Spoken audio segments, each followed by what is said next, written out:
Eu vou começar a atender agora depois do carnaval e eu precisei criar uma nova rotina de sono para mim, porque, não sei, fiquei com a impressão assim que dormir às 5 da manhã e acordar 1 da tarde não ia ser um dia de trabalho equilibrado, não sei, essa impressão.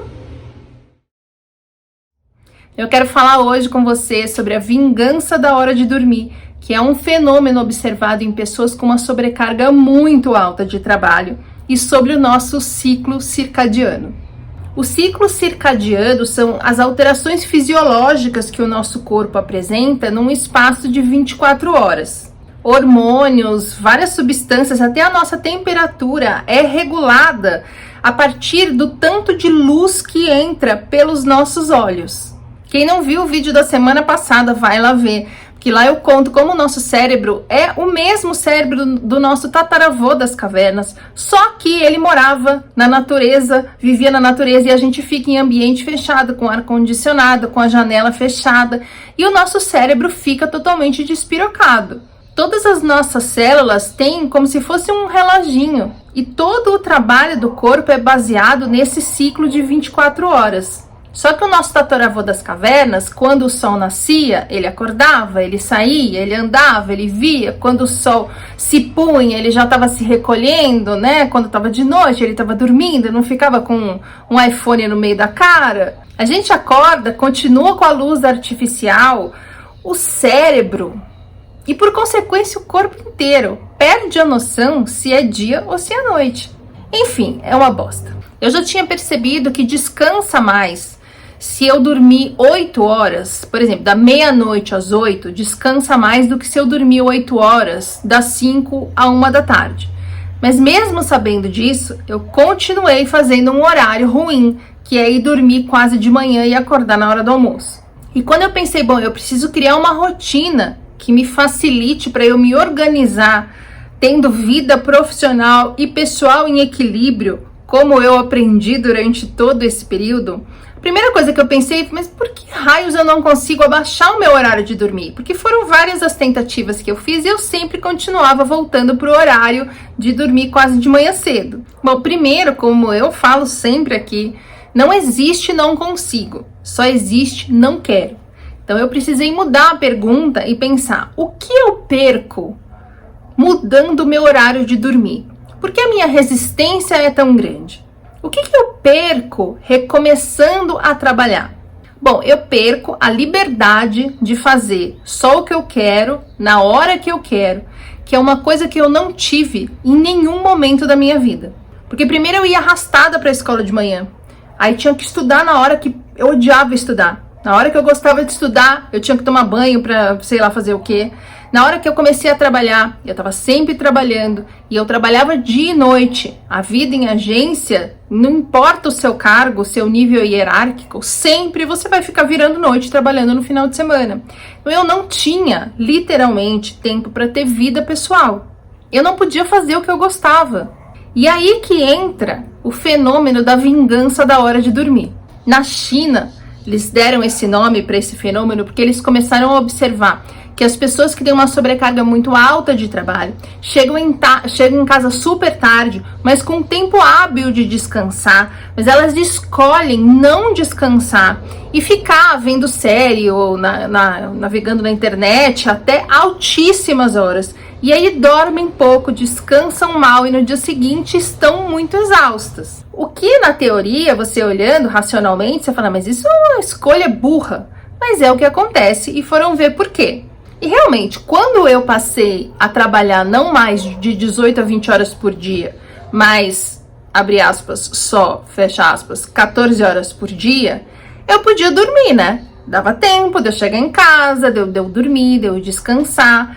Mas eu não fazia isso. Eu ficava até, sei lá, 4 horas da manhã. Às vezes eu ficava vendo alguma coisa na televisão que eu nem estava interessada, uma coisa ruim, mas eu ficava com aquela preguiça de levantar e ir dormir. Ficava assistindo o que quer que estivesse passando. Aí eu ia dormir 4 horas da manhã, às 8 eu acordava, saía correndo, atrasada, exausta, ia pra academia, chegava na agência, tava do avesso. E não era difícil, para falar a verdade, levantar às 8 da manhã, 4 horas depois que eu tinha ido dormir, porque o meu nível de ansiedade estava tão alto que eu também não conseguia dormir muito mais do que isso. Então eu acabava justificando como, então beleza, o que eu posso fazer? É isso aí. É um comportamento sabotador que dá a gente uma falsa sensação de que a gente tem algum controle sobre a vida. É como se fosse uma transgressão infantil. Então eu não vou ter tempo para fazer o que eu quero? Você vai ver se eu não vou ter tempo para fazer o que eu quero. Vou ficar aqui acordada até a hora que eu quiser, meu filho. Vou ficar aqui aproveitando meu tempo. Tenho vida pessoal. É ridículo a gente olhando de fora, mas quando tá acontecendo com você, parecia pra mim com uma lógica muito grande que aquilo era a melhor coisa que eu podia fazer por mim. Eu tava ali achando no meio do meu dia horas de lazer para ter. Era a única forma que eu achei de ter a sensação de que eu não só trabalhava, de que eu fazia outras coisas. É ridículo, eu sei, mas fazia sentido. E isso acaba virando um hábito, e todo hábito é um vício. Além disso, eu tive 4 anos de uma insônia muito severa, o que fez com que em determinado momento eu passasse a ter medo de ir para a cama. Eu parecia o elenco do filme do Fred Krueger, as pessoas que tinham medo de dormir. Eu tinha medo de ir para a cama, porque ir para a cama, estar na cama, para mim, significava estar exausta, sem conseguir dormir, por horas e horas e horas. Era desesperador. Então, ir para a cama me dava angústia. Então, quando eu resolvi ter uma rotina nova de sono, eu precisei entender o que fazia com que eu resistisse tanto a ir dormir num horário mais saudável. E eu entendi, eu tenho esse vício, eu tenho esse hábito, eu tenho essa sensação falsa de controle, de estar abrindo um pedaço do dia, a me divertir, a fazer coisas que eu gosto. E esse horário é o horário da madrugada. E eu não estava conseguindo entender que eu poderia fazer as coisas que eu fazia de madrugada durante qualquer hora do dia, já que eu que estava fazendo o meu horário.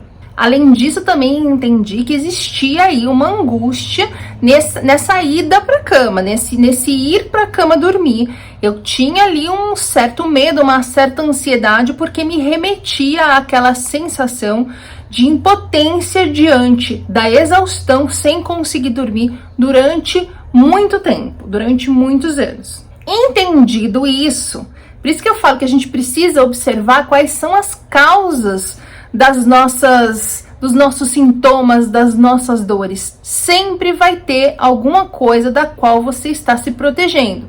Então, entendido que eu tinha um hábito que eu trouxe, um vício que eu trouxe, da época em que eu trabalhava muito, e que eu tinha ali uma sensação de angústia que eu trouxe, da época em que eu tinha uma insônia muito severa, eu então me organizei mentalmente ali e consegui entender que eu podia ter uma nova rotina de sono sem perder a minha liberdade e sem causar ansiedade.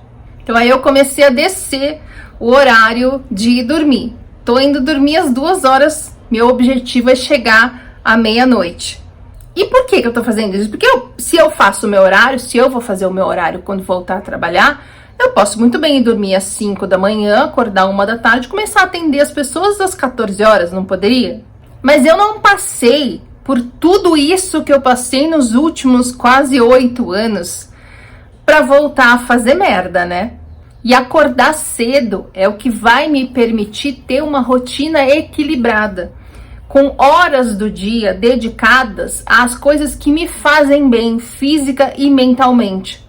Todas as práticas de saúde mental, todas as práticas de atividade física, todo o momento do dia que eu dedico à minha alimentação, desde comprar, cozinhar e fazer, fora o descanso, o lazer e dormir. Tudo isso para ser acomodado numa rotina saudável, a gente precisa respeitar o nosso ciclo circadiano.